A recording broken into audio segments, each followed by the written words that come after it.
선관위가 자녀 특혜 채용 의혹과 관련해서 권익위의 현장 조사에 협조하지 않아서 논란이 되고 있죠.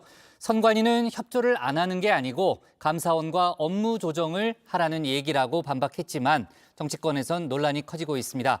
이런 가운데 어제 대정부 질문에서 한덕수 총리와 고민정 의원이 벌인 설전을 두고 오늘도 정치권의 공방이 이어졌습니다. 관련 내용을 유한우 체커가 정리했습니다. 5시 하면 다정해 정의원들의 뉴스 큐레이터 울체커입니다. 목요일의 뉴스픽 5 바로 들어갑니다. 오늘 준비한 소식은요. 도련님 선관위 오픈북 대 퀴즈 탈당했는데 노란봉투법 닮은 꼴 일단 멈춤으로 가져왔습니다. 중앙선관위의 아빠 찬스, 형님 찬스 의혹. 선관위가 이 부분에 대해서는 감사원 감사를 수용하면서 더 이상 시끄러울 일이 없을 줄 알았습니다. 그런데 아니었죠. 별도로 같은 의혹을 조사 중이던 권익위가 어제 긴급 기자회견을 열었습니다. 각종 부패 의혹에 대한 국민적 불신을 해소하기 위해 중앙선거관리위원회는 국민권익위원회의 조사에 적극 협조하겠다고 발표한 바가 있습니다. 그런데 갑자기 태도를 돌변하여 감사원의 감사를 이유로 국민권익위원회의 조사를 거부하고 있습니다. 네, 현장 조사에 들어가려고 했지만 선관위가 협조하지 않았다는 겁니다. 권익위에 따르면 선관위는 개인정보 제공 동의서 등 중요한 자료를 제출하지 않았다고 하는데요. 강제조사 권한이 없는 권익위로서는 이 동의서가 매우 중요합니다. 그리고 권익위에 현장 조사를 위해 상주할 장소도 내어주지 않았다는데요. 원래는 협조하겠다고 하더니 갑작스럽게 돌변했다는 게 권익위의 주장입니다. 오늘 사실 통보받았습니다. 저희가 이미 저번 브리핑 때 이번 주 월요일부터 현장 조사 나간다고 이미 브리핑한 바 있고 오늘 오전에 중앙선관위와 17개 지역선관위 18곳을 일제히 현장 조사 나갔습니다. 그런데 선관위가 감사원 감사를 이유로 해서 저희 위원회 조사에 응하지 않고 협조하지 않고 있습니다. 네, 권익위의 공개 비판에 선관위 오늘은 조사 내용과 방식을 실무 협의하는 쪽으로 한 발 물러났다고 하는데요. 선관위는 감사원 감사와 중복으로 기관 간 업무 조정이 필요하다는 입장입니다. 권익위 조사에 협조하겠다는 입장에는 변함이 없다. 이렇게 권익위에 반박하기도 했는데요. 그런데 감사원 감사와 권익위 조사 대상 둘 다 자녀 특혜 채용 의혹입니다. 결국 둘 중 하나만 받겠다는 뜻으로 들리는 것도 사실입니다. 그래서 도련님 스타일 선관위란 비판도 나옵니다. 저는 최근에 선관위의 입장이 잘 이해가 안 되는데요. 저는 선관위의 중립성과 독립성 굉장히 중요하다고 생각하는데 외동아들 스타일, 도련님 스타일이다 이런 생각이 듭니다. 왜냐하면은 저는 논리적으로 잘 납득이 안 되는 게 그러니까 선관위가 자기들 좋은 것만 하고 살 수 없는 거예요. 선관위가 좋은 쪽으로 취사 선택을 한다는 지적인데요. 그 과정에서 말을 바꾸는 것도 문제입니다. 처음에는 분명히 헌법, 국가공무원법 등을 들어서 감사원 감사를 거부했던 선관위입니다. 그러더니 여권 압박으로 감사를 부분적으로 받아들였죠. 거기까지는 현실적으로 어쩔 수 없다고 하더라도요. 권한쟁의 심판으로 적법성을 따져보겠다고 한 감사원의 선관위 감사를 이유로 이번에는 권익위 조사에 난색을 표하는 건 납득하기 어렵습니다. 국민의힘에서는 조사 기간을 쇼핑한다에 이어서 어떤 매로 맞을지 고르겠다고 한다. 이런 비판이 나왔습니다. 중앙선관위원들의 이랬다 저랬다는 행태는 이솝 우아의 박쥐를 연상케 합니다. 자신을 쥐라고 하다가 새라고 하다가 하면서 목숨을 부지하려 드는 구차한 존재입니다. 결국 박쥐가 날짐승 들짐승 모두에게 버림받듯이 중앙선관위원들이 꼼수로 일관한다면 국민과 선관위 일반 직원들에게 모두 버림받게 될 것이라는 점을 다시 한번 경고합니다. 네, 윤석열 대통령도 이틀 전 국민의힘 전임 원내대표단과 오찬을 하는 자리에서 선관위가 아직도 정신을 못 차렸다 이렇게 말했다고 하죠. 그러면서 지금은 현직 법관이 비상임으로 겸임하는 이 중앙선관위와 시도선관위 위원장 자리, 전직 법관이 전임으로 맡는 방안도 제시했다고 합니다. 선관위를 압박하는 카드라는 분석도 나오지만요. 실제 공론화해볼 만한 아이디어라는 의견도 역시 나옵니다. 과연 이분들이 법관으로서 역할도 바쁜데 선관위의 업무를 제대로 수행할 수 있느냐에 대한 그런 의구심도 있었고, 두 번째로 선거 무효 소송 같은 것이 제기됐을 때 법관들이 참여했었잖아요, 선관위에. 특히 이 선거 무효 소송이 대법원으로 올라가게 되면 중앙선관위원장이 대법관으로 실제 소송에 참여하고 되는데, 이게 이해관계에 부적절한 것 아니냐라는 이야기들이 굉장히 오랫동안 있었기 때문에. 하지만 여기에 대해서는 우려가 나옵니다. 현재 선관위원은 이 국회와 대통령, 대법원에서 각각 이렇게 3명씩 추천합니다. 그리고 대법원 추천 선관위원 3명 중 대법관을 위원장으로 호선하는 게 관행인데요. 이 선관위의 독립성과 중립성을 지키기 위해서입니다. 그런데 지금 여권 주장대로 가면 결국 대통령이 임명하는 수순으로 갈 수도 있지 않느냐는 겁니다. 역시나 선관위의 독립성을 지켜야 한다는 차원에서 민주당도 계속 목소리를 내고 있는데요. 그런데 오늘은 지도부 차원의 발언도 대변인 논평도 없었습니다. 독립성을 지켜야 한다는 말의 명분, 선관위가 주지 못하기 때문은 아닌가 싶습니다. 노태학 위원장이 국민들에게 한 말, 오늘은 선관위에 다시 돌려드립니다. 선거를 민주주의의 꽃이라고 합니다. 선거관리위원회의 신뢰가 흔들리면 민주주의도 흔들립니다. 선거관리위원회에 대한 믿음은 공정과 중립에서 나옵니다. 네, 두 번째 픽은 오픈북 대 퀴즈입니다. 6월 국회 대정부 질문이 어제로 막을 내렸습니다. 그런데 정치권은 대정부 질문을 두고 여전히 시끌시끌합니다. 바로 어제 한덕수 총리와 민주당 고민정 의원의 설전 때문인데요. 시작은 고 의원이 꺼내든 2010년 국정원 문건이었습니다. 방송사 지방선거기획단 구성 실태 및 고려사항이라는 제목으로 2010년에 국정원에서 작성된 문건입니다. 그 자료를 보시면 계도활동 강화 필요라는 게 있습니다. 언론이 계도의 대상입니까?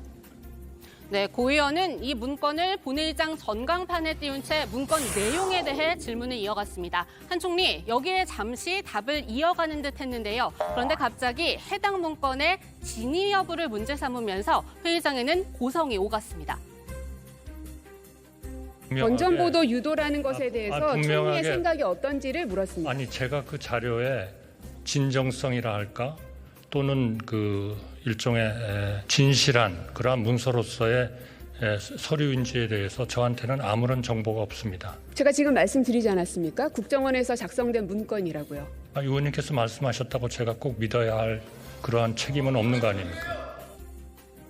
네, 소란은 계속됐습니다. 한 총리가 이번에는 국회법을 근거로 즉답을 피했기 때문입니다. 질문하는 의원은 질문 요지서를 구체적으로 작성해서 의장에게 제출하고 의장은 늦어도 질문 시간 48시간 전까지 요지서를 정부에 받도록 해야 한다. 이런 내용을 담은 이 국회법 122조 조항을 근거로 삼은 겁니다. 지금 말씀하시는 저 서류와 관련된 거 단 한 번도 48시간 이전에 저한테 전달이 된 바가 없습니다. 그렇기 때문에 저는 지금 물으시는 것에 대해서 원하신다면 저도 돌아가서 검토를 해가지고 일주일, 2주일 뒤에 저 답변을 드리도록 하겠습니다. 그러면 총리 국회법을 보십시오, 의원님. 국회법을 좀 보세요.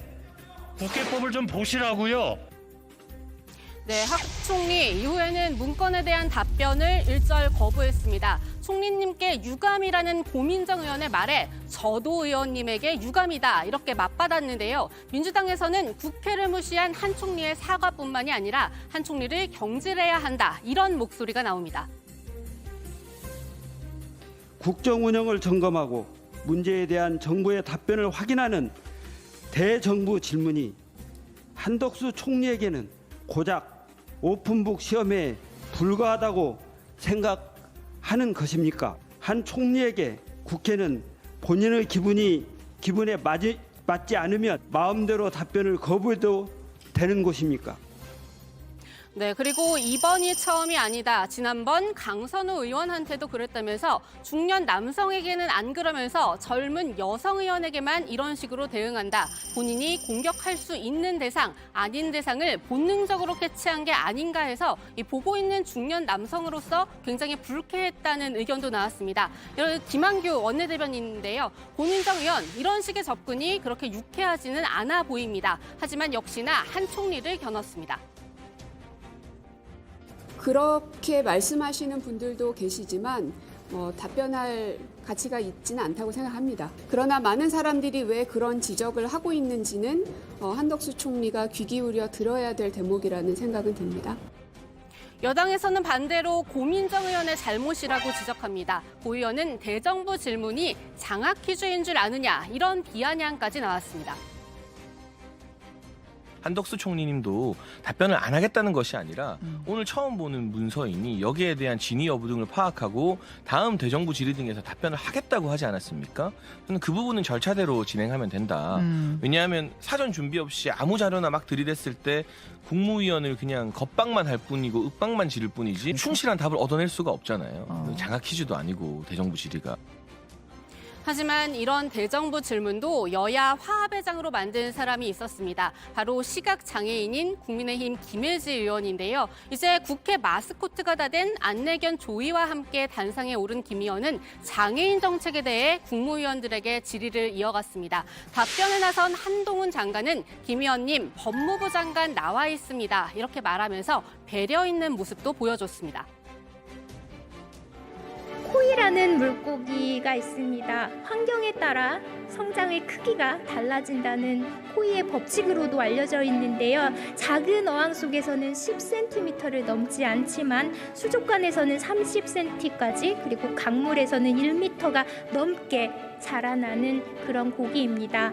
아직도 우리 사회에는 사회적 약자와 소수자들의 기회와 가능성 그리고 성장을 가로막는 다양한 어항과 수족관이 있습니다. 이러한 어항과 수족관을 깨고 국민이 기회의 균등 속에서 재능을 마음껏 발휘할 수 있도록 정부가 더욱 적극적으로 강물이 되어주시기를 기대하면서 네, 김 의원의 말에 여야 의원들은 일부 기립까지 하면서 한마음으로 박수로 호응했는데요. 앞에서 보신 모습 그리고 지금 보신 모습 정 의원님들은 어느 쪽이 더 좋으신가요? 저는 후자를 더 많이 볼 수 있었으면 좋겠습니다. 네, 다음 픽 탈당했는데 로 가봅니다. 정의당 서울시당이 진중권 교수에 대해 당원권 정지 2년의 중징계 조치를 내렸다고 밝혔습니다. 진 교수가 지난 4월 양곡관리법을 두고 한 발언이 문제였습니다.